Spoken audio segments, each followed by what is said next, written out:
O que a gente vai experimentar aqui agora é revelação. É Deus mostrando para a gente o que Ele quer. E isso nos transforma. Amém? Então não é só informação, é revelação. Eu queria convidar você para já ir abrindo a sua Bíblia lá em Marcos, no capítulo 6. Tá? Hoje a gente vai começar no versículo 14. Só que antes da gente ler o texto, eu preciso lembrar e até informar aqueles que estão visitando a gente, que desde o mês de março, nós estamos seguindo Jesus no Evangelho de Marcos. Nós estamos lendo versículo após versículo, tentando imitar Jesus no que Ele faz e colocar em prática o que Ele ensina. Isso tem se demonstrado como um grande desafio. Muitas vezes nós nos sentimos até defeituosos e negligentes diante do desafio que é, mas nós não desanimamos. Nós estamos indo nessa nossa luta. Na última semana, e hoje também, a gente vai estar tratando de um assunto um pouquinho diferente, né? É um subtema dentro do Evangelho de Marcos, chamado de ossos do ofício. Todo mundo já deve ter ouvido essa expressão, ossos do ofício. É aquilo que você tem que fazer por causa da sua tarefa, do seu trabalho, mas é algo que você, se você pudesse, você não faria. Você só faz porque é obrigação. Então, ossos do ofício são aquelas coisas que não são tão agradáveis, mas necessárias. E há ossos também no santo ofício, que a gente viu, por exemplo, na vida de Jesus. Jesus desempenhou o santo ofício de profeta e foi rejeitado em sua própria cidade. De fato, Jesus não é aceito por todos, né? Agora, ser rejeitado pelos seus foi algo difícil, com toda certeza. E a gente tem falado principalmente sobre o santo ofício de profeta. Santo ofício, eu estou ligando a essa ideia do profeta, aquele que serve a Deus. E hoje eu queria abarcar a ideia de profeta na seguinte ideia. O profeta fala o que as pessoas não querem ouvir, para não terem que mudar. Num certo sentido, a tarefa de um profeta é uma tarefa ingrata. Porque ele fala para as pessoas o que elas não querem ouvir, e elas não querem ouvir porque elas não querem mudar. Já aconteceu isso com você? Já? É comum, não é? Se você sabe que alguém pode lhe chamar a atenção, a sua tendência é até fugir dessa pessoa para não cair nesse constrangimento. Você não quer ouvir, porque se ouvir você vai ter que mudar. É incrível como é que nós, seres humanos, temos essa tendência de manter a situação como está, mesmo sabendo que pode ser que esteja errada. Eu vou dar um exemplo muito importante para a gente. Eu vou dar uma de médico aqui hoje, tá bom? Eu vou dar um exemplo da área da saúde, então eu queria que você preste atenção, porque agora vai ficar chato. Então você tem que intencionalmente prestar atenção. Isso que eu coloquei aí é uma pesquisa feita pela maior autoridade sobre câncer. O nosso mundo é um fundo global para pesquisa contra o câncer. E eles estavam pesquisando o impacto dos alimentos, nutrição, atividade física na prevenção do câncer. Uma perspectiva global. E olha só quantas descobertas eles fizeram. Primeiro, as evidências das pesquisas mostram que apenas uma pequena parcela dos cânceres são herdadas. O povo não fala que câncer é hereditário? Na pesquisa deles, descobriram que apenas uma pequena parte dos casos é que foi herdado do pai ou da mãe. Continua. Outra informação.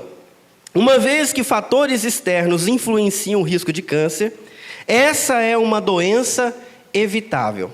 Deixa eu fazer uma pausa. Quem aqui tem medo dessa doença? Quem aqui já viu o estrago que essa doença faz? Agora a pergunta, aonde eu pego, né? Se você soubesse que haveria algo que você pudesse fazer, que diminuísse o risco de você ter câncer, você faria? Porque é isso que essa pesquisa vai demonstrar. Vamos lá, várias dicas para vocês. Primeiro, aquilo que todo mundo já sabe. Fatores externos que podem causar câncer. Vamos lá, o primeiro. Tabaco, fumaça. Isso pode causar câncer. Agentes infecciosos, dependendo do tipo de infecção que você pega, ela pode desencadear um câncer no seu corpo. Radiação, por que o cara não fica lá do nosso ladinho segurando a nossa mão na hora que a gente vai tirar o raio-x? Por que ele foge lá para aquela portinha? porque ele não quer ficar exposto à radiação. É por isso que o povo tem medo de morar perto de torre de celular e outras coisas, por causa da radiação. Produtos químicos industriais e poluição. O que vocês acham? Campinas tem poluição, sim ou não? Pois é. Já está exposto a um fator externo aí que causa câncer. Mais um. Medicamentos. Certos medicamentos podem desencadear o câncer. E agora, o mais importante que eu quero tratar, aspectos relacionados a alimentos, nutrição, atividade física e composição corporal. Em outras palavras, o que você come, se essa comida é balanceada, nutrição, se você é alguém que pratica exercícios e se você é gordo ou magrinho. Composição corporal. Eles colocaram de um jeito bonito, né? Eles falam bonito, esse povo. Essa pesquisa está lá na internet para quem quiser baixar, tá ok? Agora vem as dicas que eles deram. Eu vou passar bem rápido por isso aqui, então eu peço que você preste bastante atenção. Primeiro, a aula de saúde, depois a aula da Bíblia. Vocês vão entender que faz sentido. O pastor não ficou doido, tá? Vai fechar tudo certinho. Primeira recomendação: seja o mais magro possível dentro dos limites normais de peso corporal. Já ouviu falar em IMC? Índice de massa corpórea? Eu não lembro da fórmula não, mas tem na internet para quem quiser ver. Se você tem menos de 21 anos, você tem que manter o seu IMC próximo do piso, magrinho. Se você tem mais de 21 anos, você tem que manter o seu índice de massa corpórea em níveis normais. Nunca pode fugir do normal, nem magro demais, nem gordo demais, não pode. Isso você, para evitar o câncer, beleza? Mais uma dica, leiam comigo, vocês vão gostar dessa. Evite ganho de peso e aumento da circunferência da cintura na fase adulta. Mas é justo onde aumenta, né, rapaz? Que coisa! Que papo chato, eu estou só na primeira recomendação ainda. São 8, se não me engano. Vamos para a outra, vamos lá, Cid, me ajuda aí. Mantenha-se fisicamente ativo como parte da sua rotina diária. E aí a mulher falou: nossa, eu passo muita roupa. Calma, ele vai explicar o que é essa atividade. É uma caminhada acelerada por, no mínimo, 30 minutos, todos os dias. Quem estava achando que 3 vezes na semana dava bom, ou estava feliz porque está fazendo 5 como eu estava, todos os dias, para evitar o câncer. É à medida que você melhorar o seu condicionamento, ao invés de 30, você pode fazer 60 minutos de atividade moderada ou 30 minutos de atividade vigorosa. Sabe, no seu maior esforço, para você evitar o câncer. E por outro, limite hábitos sedentários. Como, por exemplo, mas que papo, não? Vamos, tem mais recomendação. Recomendação número 3. Limite o consumo de alimentos que promovem o ganho de peso. Tem algumas pessoas que acham todos os alimentos. Raramente consuma alimentos com alta densidade energética. Nossa, que palavra difícil. Sabe o que é isso? Não coma alimentos calóricos demais. Procura aqueles que não tem quase nada de caloria. É isso mesmo. Evite bebidas açucaradas. Essas são as mais gostosas também. Mais um. Consuma alimentos fast food. Quantas vezes? Ou nunca. É para evitar o câncer, gente. Vamos lá. Consuma principalmente alimentos de origem vegetal. Você sabe o que é isso, né? Mato, fruta. Aquilo que a gente ama. Você está achando que é pouco? O mínimo é 400 gramas de hortaliças sem amido. Não vale batata, não vale mandioca para esse aqui. Não é hortaliça, tá bom? Aqui entra rabanete, cenoura, essas coisas aí entra. Agora batata não. É sem amido. E fruta todos os dias. Sabe quantas vezes você teria que comer para poder atingir 400 gramas? 5 vezes. Hortaliça e fruta durante o seu dia. Quem está comendo isso aí? 5 vezes? 7? Você está na outra área, né? A gente come uma maçãzinha e está feliz. Mais um. Consuma cereais pouco processados e ou leguminosas em todas as refeições. Cereais pouco processados é uma triste notícia para os baianos. Farinha não está nessa aí. Está processada, não serve. Tá bom? Outro limite, alimentos processados, refinados que contenham amido. Tchau, pãozinho de padaria.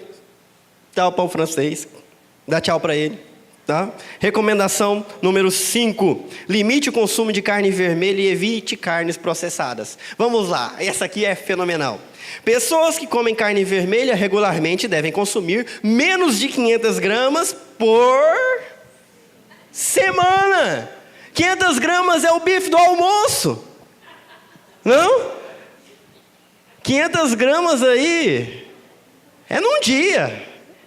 Né? E se é no churrasco, tem alguns que passam fácil dessa marca aí. Não é, gente? Pois é. Incluindo pouca ou nenhuma quantidade de carne processada. Tchau, aqueles... Como é que é o nome daquilo? Aquela carne de frango processada lá. Nuggets. Tchau, nuggets. Tchau, hambúrguer. Tchau. De frango, de carne, o que for. Tchau, acabou. Papo ruim? Ainda falta 2 ainda, vamos lá. Recomendação 6, limite o consumo de bebidas alcoólicas. Na realidade, a ideia é a seguinte, pode colocar, o consumo deve ser limitado a não mais do que 2 drinks por dia para homens e 1 drink por dia para mulheres. É menos que a latinha de cerveja. Ok? Tem mais uma. 7, limite o consumo de sal e evite cereais e grãos mofados. Esse aqui me preocupou, viu? Vamos lá. Evite alimentos preservados em sal e preserve os seus alimentos sem uso de sal. Quem que tempera a carne no sal para ela não estragar? Pois é, já está falando que não é para você fazer isso aí não. Quem gosta do bacalhauzinho? Cadê? Cadê o povo do bacalhau? É preservado no sal. Perigoso. Sabe por quê que eles dão essa dica aí? É o seguinte, você tem que tentar comer apenas 6 gramas de sal por dia. Assegure uma injeção de menos de 6 gramas de sal por dia. Pois é, comeu azeitona é perigoso estourar isso aí. Beleza, pessoal? Posso ir para a última? Não consuma grãos e cereais mofados. Como é que você guarda o feijãozinho lá na sua casa? Como é que você guarda o amendoim? E quanto tempo ele fica guardado naquele saquinho? Se você pegar ele e ele tiver com uma cor meio estranha, ouça o que eu te digo, não coma. Ele pode causar um câncer de fígado terrível. Sabiam disso? Há um fungo ali que provoca isso. Isso já é comprovado. Bom lá, vamos adiante. Última. Alcance suas necessidades nutricionais apenas por intermédio de alimentação. Esse aqui é o tiro de misericórdia, né? Eu falei que tem que comer uma comida balanceada, aí todo mundo falou, poxa, não consigo. Sabe o que eu vou fazer? Eu vou comprar um Centro, vitaminas de A a Z. E aí eu vou ter uma comida balanceada. Aí ele vem com essa aqui, coloca aí, Cid. Suplementos nutricionais não são recomendados para a prevenção do câncer. Se lascou bem. Tem que ser comendo comida mesmo. Você vai ter que fazer igual aqueles nutricionistas falam, 5 cores no seu prato. E para garantir que você vai comer bem, é melhor você comer as hortaliças primeiro. Ok? Então se empanturra de hortaliças, sobrou um espacinho, você come as outras coisas lá. Beleza? Não, isso aqui é muito importante para quem quer evitar o câncer. Isso é baseado em pesquisas mundiais. Agora, só da gente ouvir essas coisas, a gente fica ofendido e a gente se pergunta, qual é desses caras que escreveram isso aí? Querem tirar tudo que é gostoso da minha vida? O que eles estão pretendendo? Isso aí deve ser uma trama para eles ficarem mais ricos, só pode ser, tem alguma coisa. Aí eu fui ler a missão dessa entidade, educar as pessoas sobre as escolhas que elas podem fazer para reduzir as suas chances de desenvolver câncer. Aí está a verdade que nós não queremos ouvir, para não ter que mudar. E eu fiz o papel de chato, falei um monte de coisa que vocês já sabiam, mas que vocês não querem ouvir, porque ao ouvir vocês ficam sem desculpa, não é? Por que você não está correndo? Qual que é a desculpa? Por que você está gordinho? Qual que é a desculpa? Por que você não come hortaliças? Né? Qual que é a desculpa? A gente é colocado diante de uma situação ou a gente muda ou a gente muda. E isso é muito desconfortável. E é justamente o trabalho de um profeta, no caso hoje o trabalho do profeta João Batista, o último profeta antes de Jesus. João Batista era primo de Jesus e começou o ministério um pouco antes de Jesus, pregando na região onde Jesus morava, no país onde Jesus morava, e chamando todas as pessoas para o arrependimento, falando: vocês são pecadores, vocês precisam se arrepender dos seus pecados. E quando o povo vinha para ser batizado por ele, ao invés dele falar: que bom que vocês vieram, ele olhava para as pessoas e falava bem assim: raça de cobras, vocês acham que eu não conheço vocês? Vocês estão querendo me enganar, vocês são perversos, vocês querem batizar achando que o batismo vai salvar vocês? Vocês acham que vão escapar do juízo de Deus? Mostrem o arrependimento verdadeiro, não fiquem tranquilos achando que vocês são filhos de Deus. Eu também sou filho de Deus. Pedras são mais filhos de Deus que vocês. Esse era João Batista pregando, falando a verdade para o povo. E o povo vinha para ser batizado. Ele dizia: olha, a vida de vocês está por um fio, viu? O machado já está posto na raiz das árvores. Se vocês não mostrarem uma mudança com urgência, ó. Você lembra da peça de teatro há poucos dias aqui? Ó, fica esperto. Aí a multidão perguntou para ele: o que fazemos? Ah, vocês querem mostrar a mudança? Reparta a sua roupa, reparta a sua comida, mostre que você não é mais ganancioso. Os cobradores de impostos que costumavam levar um dinheiro por fora chegaram para João: o que nós fazemos? Não cobre mais do que estipulado, seja justo, não tenta ganhar por fora não. Os soldados chegaram perguntando: e nós, o que fazemos? Ah, então você tem que mostrar que respeita a vida, para de torturar os seus presos, não fica querendo ganhar dinheiro com corrupção, com propina. E João pregava desse jeito para todo mundo, chamando a atenção. Parece que ele sabia o pecado de todo mundo. E o povo vinha e confessava ainda na frente de todo mundo para ser perdoado. Só que aí o João arranjou uma tarefa ainda mais difícil. Ele repreendeu nada mais, nada menos que o rei. O rei da região onde ele morava, chamado Herodes. Porque o rei, ele estava de caso com a esposa de um outro rei, que não por acaso era irmão dele. Acompanha comigo. Herodes estava de caso com a esposa do irmão dele.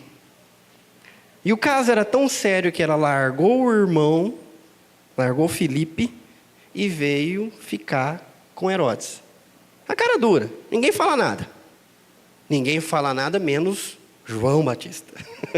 Porque João Batista falava: não está certo isso aí não. Isso aí está errado, isso aí não é permitido, Deus não gosta disso aí não. É melhor você se arrepender. É melhor você mudar. E não contente, ele chamava a atenção de todas as outras maldades que Herodes fazia. Você pode ver isso lá em Lucas capítulo 3, versículo 19. É claro que isso teve consequências, que é o que a gente vai acompanhar agora. Quando a gente se presta a dar notícias que as pessoas não querem ouvir, falar a verdade que elas não querem saber, porque senão terão que mudar, a gente enfrenta, logicamente, oposição. Quando eu venho aqui e prego para vocês aquilo que vocês não querem ouvir, porque senão terão que mudar, logicamente vocês criam uma barreira contra o que eu estou falando. Isso se chama oposição, ossos do ofício de quem prega. Vamos acompanhar essa história? Linda história. Marcos 6, de 14 a 29. O rei Herodes ouviu falar dessas coisas, pois o nome de Jesus havia se tornado bem conhecido. Algumas pessoas estavam dizendo: vocês, João Batista ressuscitou dos mortos. Calma que vocês vão entender. Por isso estão operando nele poderes miraculosos. Outros diziam: ele é Elias. E ainda outros afirmavam: ele é um profeta, como um dos antigos profetas. Mas quando Herodes ouviu essas coisas, disse: João, o homem a quem decapitei, ressuscitou dos mortos. Todo mundo sabe o que é decapitar? Sim.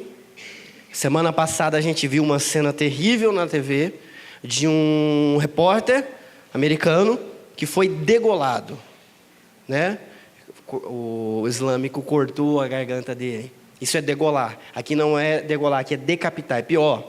É uma espada decepa a cabeça da pessoa por completo. João morreu assim. O profeta de Deus morreu decapitado. E o rei está achando que ele ressuscitou dos mortos e é Jesus, né? Jesus é João que ressuscitou. Pois o próprio Herodes tinha dado ordens para que prendessem João, o amarrassem e o colocassem na prisão. Por causa de Herodias, mulher de Filipe, seu irmão, com a qual se casara. Olha aí o negócio errado aí, ó, incesto. Porquanto João dizia a Herodes, o que ele falava? Não te é permitido viver com a mulher do teu irmão. Não pode. Assim, Herodias, a mulher, o odiava e queria matá-lo. Mas não podia fazê-lo porque Herodes temia a João e o protegia, sabendo que ele era um homem justo e santo. E quando o ouvia, ficava perplexo, assustado. Mesmo assim, gostava de ouvi-lo. Finalmente chegou uma ocasião oportuna. No seu aniversário, Herodes ofereceu um banquete aos seus líderes mais importantes, aos comandantes militares e às principais personalidades da Galileia. Quando a filha de Herodias entrou e dançou, agradou a Herodes e aos convidados. O rei disse à jovem: peça-me qualquer coisa que você quiser, e eu lhe darei. Ai, ai, ai. E prometeu-lhe sob juramento: seja o que for que me pedir, eu lhe darei até a metade do meu reino. Ela saiu e disse à sua mãe: que pedirei? A cabeça de João Batista, respondeu ela. Imediatamente a jovem apressou-se em apresentar-se ao rei com o pedido: desejo que me des agora mesmo a cabeça de João Batista num prato. O rei ficou muito aflito, mas por causa do seu juramento e dos convidados não quis negar o pedido à jovem. Assim enviou imediatamente um carrasco com ordens para trazer a cabeça de João. O homem foi, decapitou João na prisão e trouxe sua cabeça num prato. Que coisa horrível! Ele a entregou à jovem e esta a deu à sua mãe. Tendo ouvido isso, os discípulos de João vieram, levaram seu corpo e colocaram no túmulo. Vocês acharam que a Bíblia falava só de coisa bonita, não é? Não é? O Senhor é meu pastor, nada me faltará. As promessinhas. Olha que história é essa aqui, gente. Que história doida é essa aqui.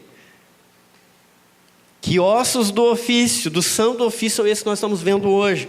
Olha que acontecimento terrível. Eu queria convidar você para a gente aprender algumas lições com esse acontecimento.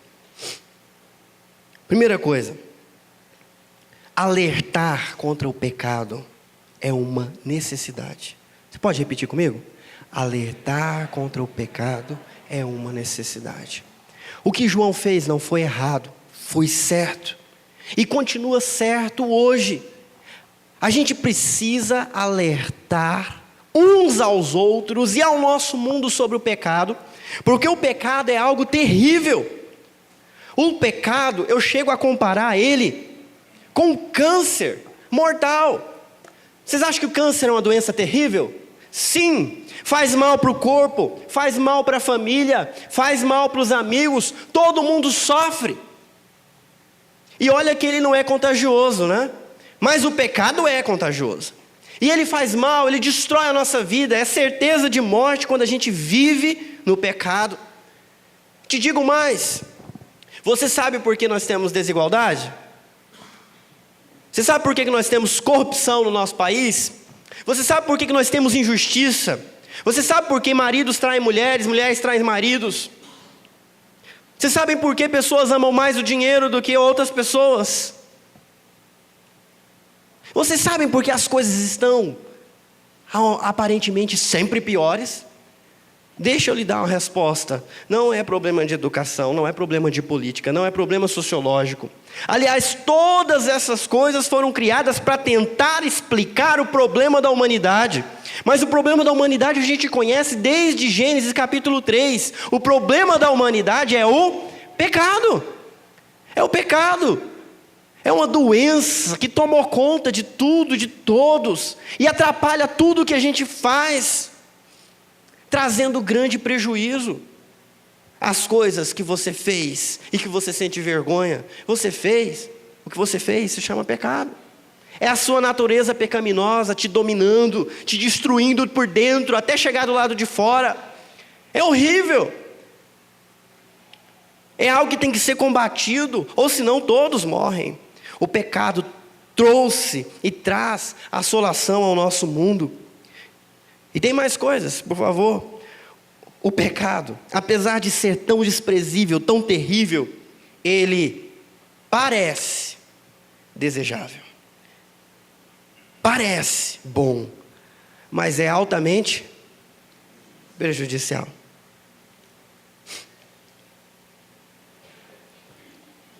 Hoje em dia nós deparamos com uma realidade que nos choca todos os dias, entrando e saindo da farmácia, entrando e saindo da padaria, parando no semáforo, está lá do nosso lado, não tem como a gente negar, para a gente ver, está lá, gente que não tem mais força de gente, gente que já não se importa mais em andar limpo, gente que já não tem mais força para dizer não para os seus desejos.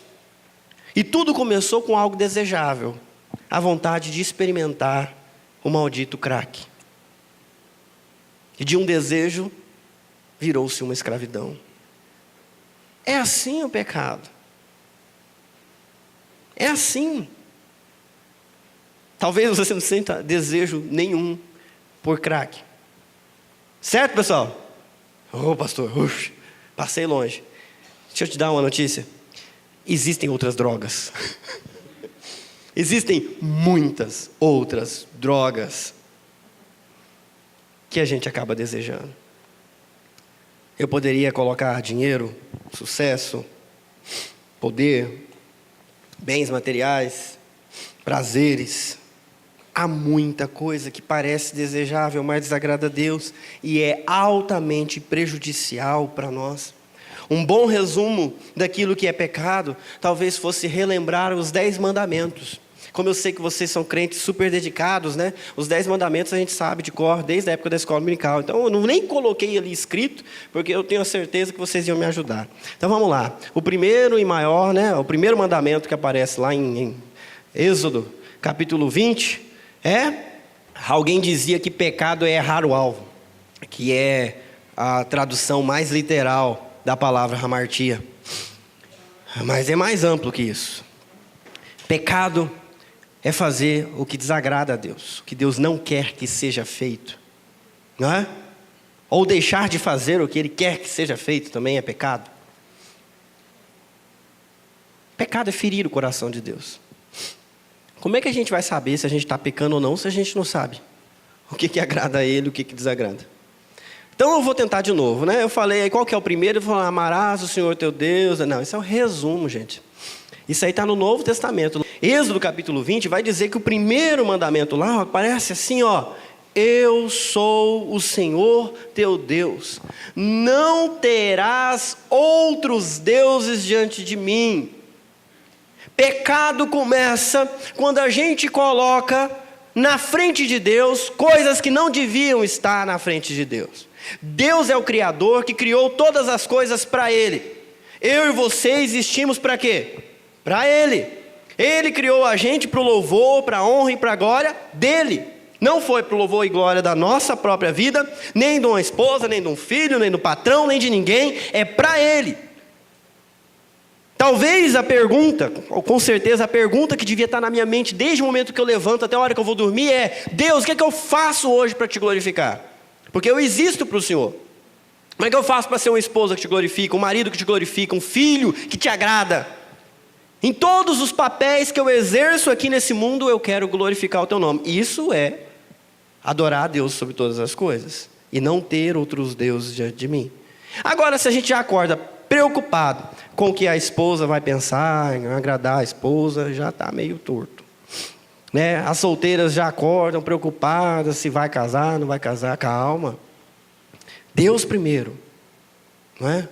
Tem uma época que a gente é adolescente, que a gente dorme pensando em videogame, acorda pensando em videogame, né? Tem muitas coisas que concorrem para ser ídolo no nosso coração, por isso que existe o segundo mandamento, que alguns sabem e alguns já abriram. Qual que é o segundo? Não farás para ti imagem de escultura de nada, nem no céu, nem na terra, nem debaixo da terra. Não imita nada, não cria nada para colocar no meu lugar. Nem uma imagem minha eu quero. Eu quero que vocês me adorem diretamente, vocês não precisam de nada para me representar. A gente faz tanta coisa, né, para colocar no lugar de Deus, né? Aquela porcelana que a gente tem, que guarda lá no armário, que não deixa ninguém comer nela, que é para não quebrar. É só um exemplo daquilo que pode se tornar ídolo no nosso coração, né? Ou então você que trabalhou, meu querido, muito tempo para ter aquele carro, né? Agora que você comprou ele, ele virou uma coisa na sua vida, né? Oh, abre direito, cuidado que a sua unha pode arranhar aí a pintura. Você vai abrir o carro, você deixa a chave na outra mão. Porque vai que você encosta a chave aí e estraga. Ah. Quantas coisas concorrem para ser ídolo no nosso coração. Terceiro mandamento. Um dos mais quebrados hoje em dia. Não falarás o nome do Senhor teu Deus, hein? Então, a gente fala tanto, né? Em vão, sem respeito para com o nome de Deus. Quarto mandamento, lembra-te de guardar, de reservar o dia do descanso, o sábado, para você parar de trabalhar e lembrar que sou eu que te sustento, essas coisas. Quinto mandamento, é o primeiro que não vem com não no começo, né? Aliás, não é o primeiro, mas é o muito importante, é o primeiro que vem com promessa. Honra o teu pai e a tua mãe, para que te vá bem e tenhas uma vida longa sobre a terra. Como é que andam vocês aí no honrar pai e mãe, gente? Tá tudo ok? Beleza? Estão honrando? Depois desse vem outro, agora começa a complicar. Qual que é o próximo? Não matarás. Sabia que é pecado? Ué, não é só a lei que falou que é proibido, se matar vai preso. Não, a gente não deve matar porque é pecado. Deus não agrada que a gente mate.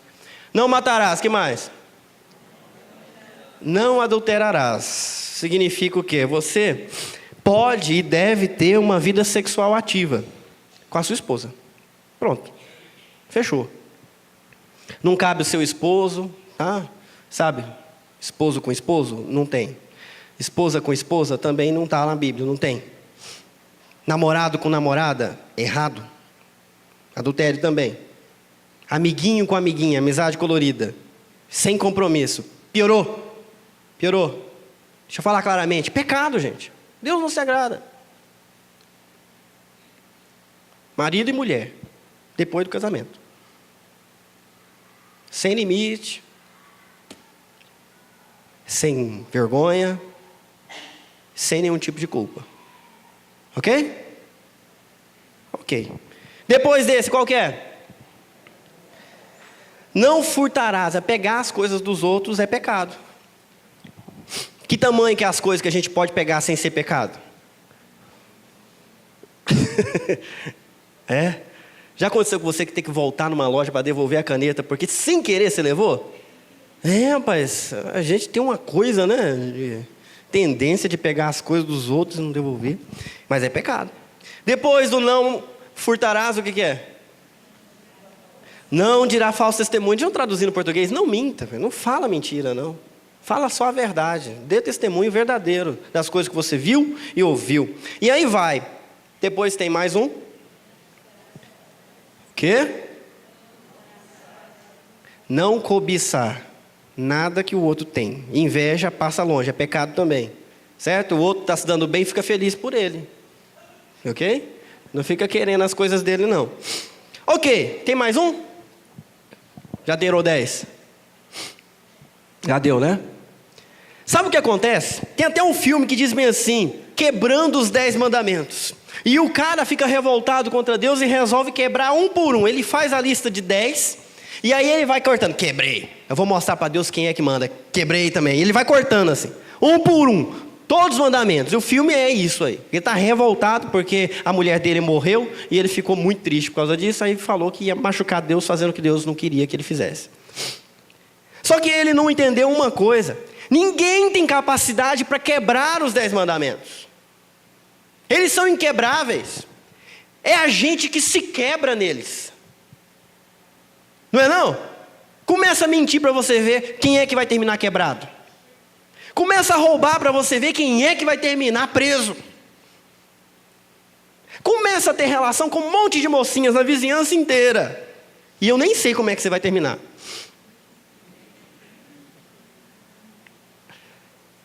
É a gente que se quebra contra os mandamentos, contra o que Deus desaprova. A gente não quebra eles, eles quebram a gente. Porque eles são uma regra natural da maneira como Deus nos criou para glorificar a Ele. Se a gente segue, se a gente quer honrar e glorificar a Deus, nós vivemos sim uma vida abençoada, uma vida protegida, uma vida feliz em muitos aspectos. Agora, a gente tem que parar de tratar o pecado como se não fosse algo, sabe, coisa qualquer.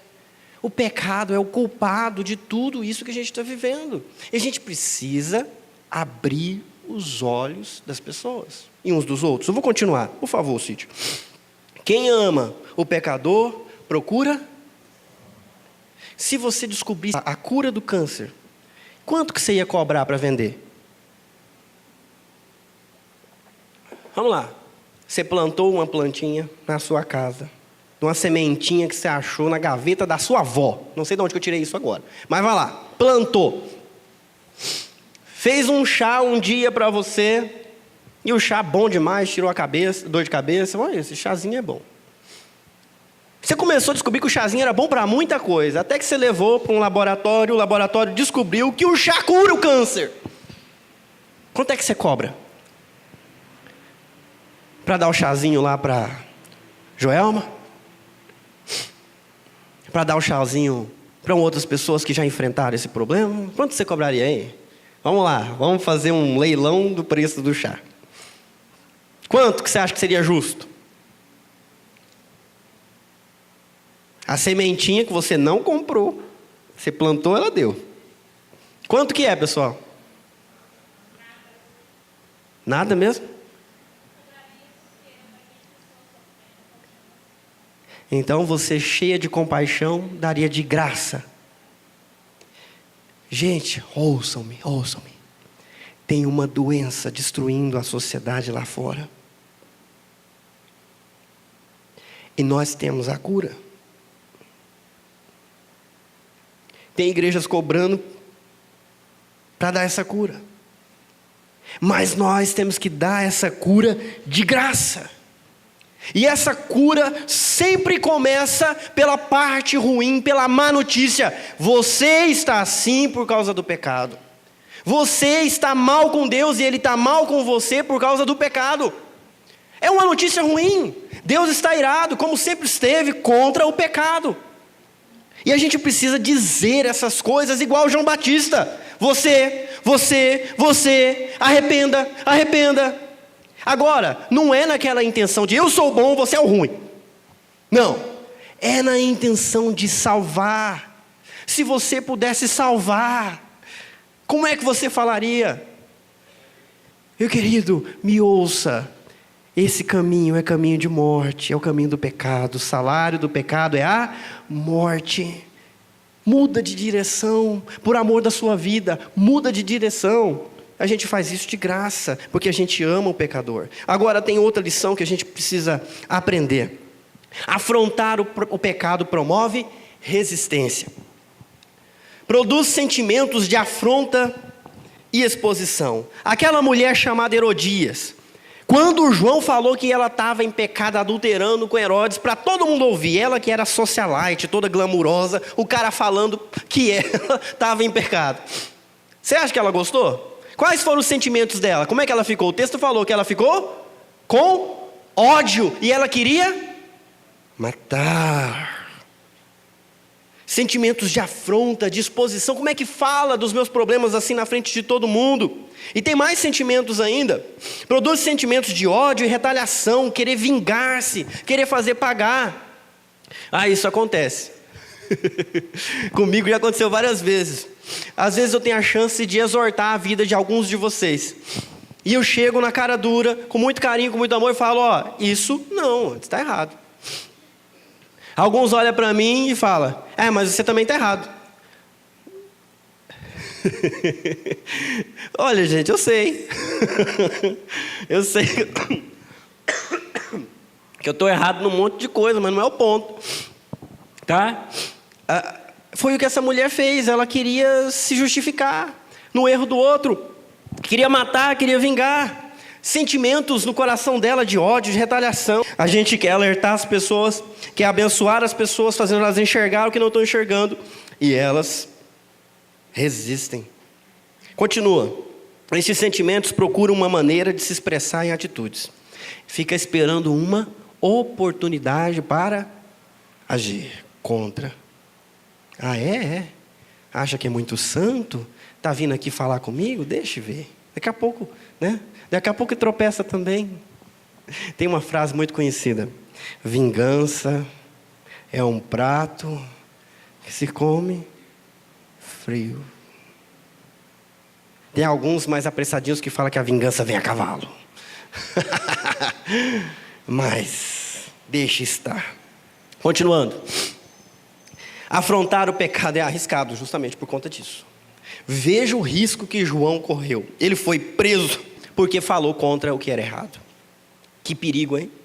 E o perigo se tornou real. Vamos lá, adiante. Mais um. Um pecado chama outro maior. Um abismo chama outro abismo. Qual que era o pecado da mulher antes? Ela vivia em adultério. Agora, qual que era o sentimento, o desejo dela era? Olha, piorou, não piorou? Mas, vamos mais. Pecadores ofendidos encontram meios cruéis de agir contra os seus ofensores. Meus queridos, eu tenho certeza que ninguém aqui está pensando em decapitar alguém. Amém? Não, decapitar sua esposa não é uma boa ideia, não faça isso. Ninguém está pensando em fazer isso aqui. Mas nós temos meios cruéis de machucar. Silêncio. Machuca também. Ou então aquelas palavras cheias de espinhos que vão cortando a consciência do outro. É também uma maneira cruel de machucar. Quando a gente não tem humildade para ouvir o outro nos afrontando com o nosso pecado. Mais uma lição. Convencer do pecado é nossa missão. É a sua, é a minha como cristãos. Do mesmo jeito que era de Jesus, que era de João, que sempre pregavam: arrependei-vos porque está próximo o reino dos céus. E esse é o primeiro ponto. Ouça, Deus trará a juízo todo pecado. Nós vamos prestar conta de tudo que nós fizemos, de tudo que nós falamos, de tudo que nós pensamos, inclusive da motivação com que nós fizemos, pensamos e falamos. Deus sabe. Não tem a sensação hoje em dia que parece que não existe justiça? Vocês têm essa sensação? Quem é errado, quem é ímpio, quem é perverso, quem é fora da lei, continua sendo fora da lei, porque acredita que não haverá punição para ele. A lei é lerda, né, Leandro? A lei é usada para defendê-lo ao invés de condená-lo. Deixa eu dar essa notícia para vocês. Há uma lei que vai julgá-los. E a notícia fica pior. Há uma lei que vai nos julgar.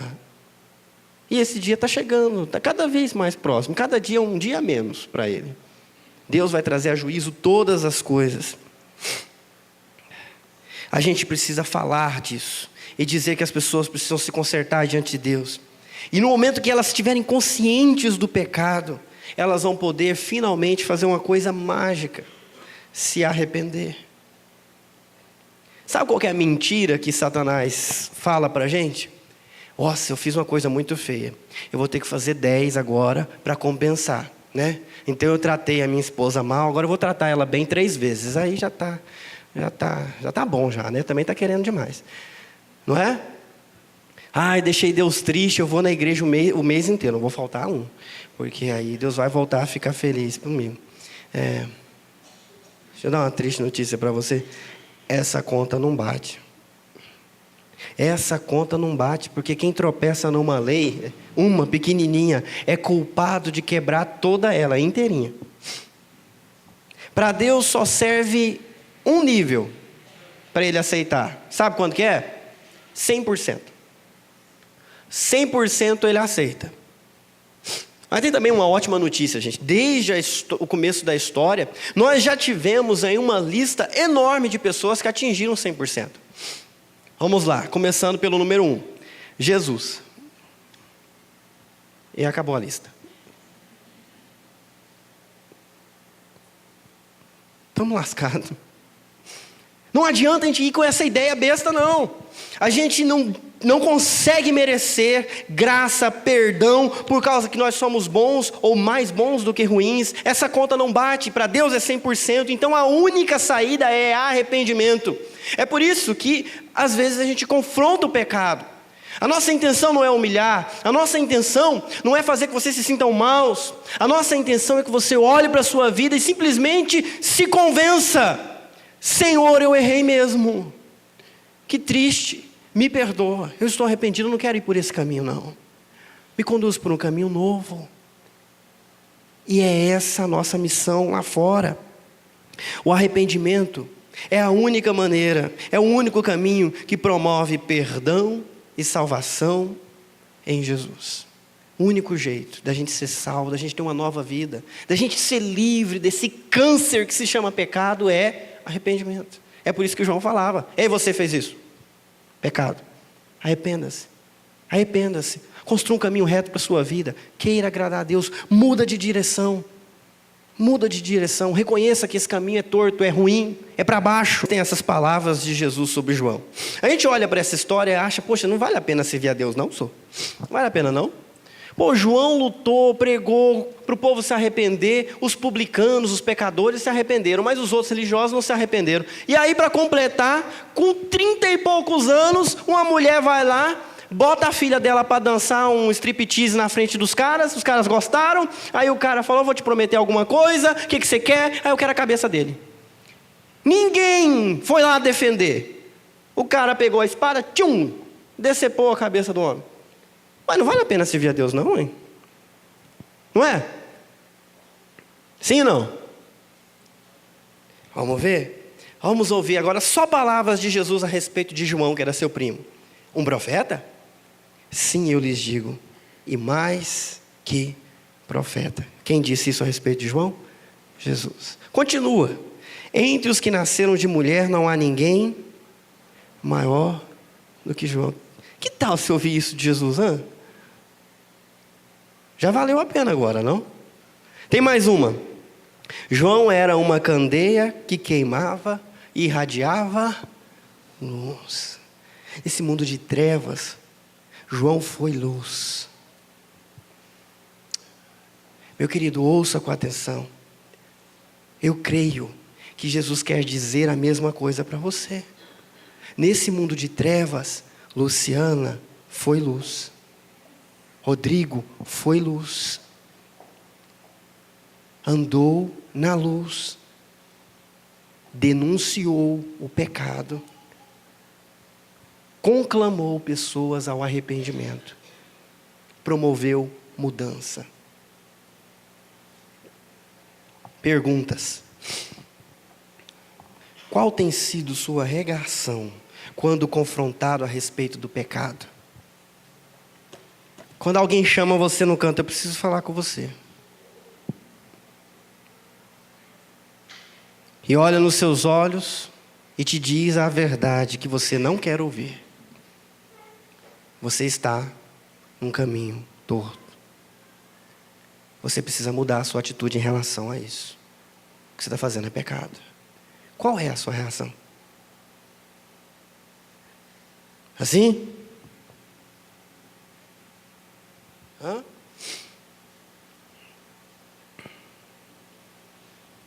Outra pergunta. Qual tem sido sua postura diante dos pecados dos outros? Eu vou dizer qual é a postura que a gente aprende no mundo. Não fala do meu, que eu não falo do teu. Cada um na sua. Ou como dizia aquela musiquinha: ado, ado, ado. Cada um no seu quadrado. Você vai morrer no seu quadrado e ele vai morrer no quadrado dele. Qual é a sua reação diante dos pecados dos outros?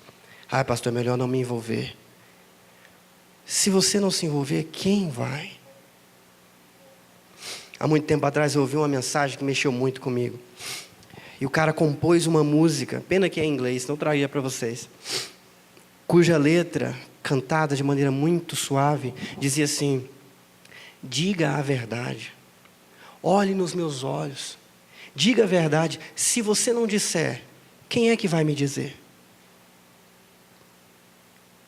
Maridos, falem a verdade para suas esposas. Ajudem elas a enxergarem o seu pecado.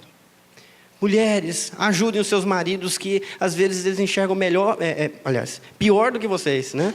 Ajudem eles a enxergar o seu pecado. Ajudem seus filhos a enxergarem os seus pecados. Ajudem seus amigos. Fale a verdade. Não omita, não faça de conta que não existe. Porque se a gente ficar quieto, o câncer continua corroendo e trazendo muito prejuízo para nós. Última pergunta. Como você pretende se safar do pecado? Como você pretende se safar desse câncer que corrói e destrói? Como você vai fazer? Quem se sente mal diante dessa mensagem? Quem se sente inadequado? Pecador? Como é que você vai se safar? Como é que você vai sair dessa? Como é que você vai enfrentar Jesus e o juiz lá no último dia? Agora eu falo de graça. Simplesmente abaixa a tua cabeça e rasga o seu coração. Faça como Davi. Pequei, Senhor. Pequei contra ti. Purifica-me. Lava-me. Me ensina a ser diferente. Cura essa minha doença. Cura esse câncer que me corrói de dentro para fora e que faz de mim uma pessoa vil, uma pessoa ruim. Eu preciso da tua cura. Minha única esperança está no remédio que o Senhor me ofereceu em Jesus Cristo. Eu quero esse remédio. Não há outro. Há uma canção que os meninos vão cantar agora. Eu queria dar oportunidade para você. No final do culto, hoje a gente inverteu tudo. No final do culto, se arrepender. Se constranger. Se rasgar. E lembrar das pessoas que você ofendeu. Lembrar dos sentimentos nocivos que tomaram o teu coração durante essa semana. E pedir perdão. Pedir restauração. Ninguém aqui é isento de culpa. Ninguém aqui dentro passou a semana sem cometer nenhum pecado. Todos nós carecemos da graça de Deus. Amém? Eu queria que você fizesse um exame agora na sua vida. Feche os teus olhos. Na sua vida você desempenha vários papéis. Eu quero que você pense no seu papel como amigo. Você pecou como amigo essa semana? Talvez você seja casado, então você desempenha um papel de cônjuge. Eu pergunto, você errou nessa semana como cônjuge? Ou você tem visto o erro do seu cônjuge, mas não tem feito nada para alertá-lo? Está usando isso como arma contra ele? Você é filho, precisa exercer o papel de filho. Essa semana você pecou como filho. Precisa pedir perdão e ajuda para Deus para ser um filho melhor. Você é pai e nessa semana você falhou como pai. Esse é o momento de pedir ajuda. Você é namorado, namorada, mas falhou. Há perdão em Cristo Jesus para todos aqueles que se arrependem com sinceridade. Há perdão para todos aqueles que rasgam seu coração e simplesmente invocam Jesus. Tem misericórdia de mim, porque eu sou pecador. Então eu vou deixar você conversar direto com Ele